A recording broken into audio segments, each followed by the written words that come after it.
الشيخ محمد العجب، الحمد لله على السلامة. الحمد لله على سلامتك. أسأل الله أن يشافيك وأن يعافيك. شوف يا مشايخ ويا فضلاء، إيش يقول الشيخ محمد؟ أخي كلمة عجبتني، يعني ذكرها يعني وآلمتني. يقول ولحيتي راحت. الله يعوضني أخيك. يعني في أشياء أكيد في البيت خربت وتليفت وأشياء، يعني ما هم هذه الأمور كلها، بس ذكر لحيتي راحت. تعظيم شعائر الله.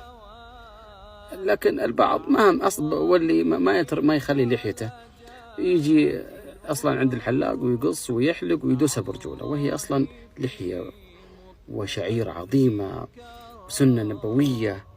فأسأل الله أن شاء الله شوي بترجع لحيتك إن شاء الله، وترجع بهيا كما كنت بهيا وجيب هذه اللحية الطيبة المباركة. أسأل الله أن يعود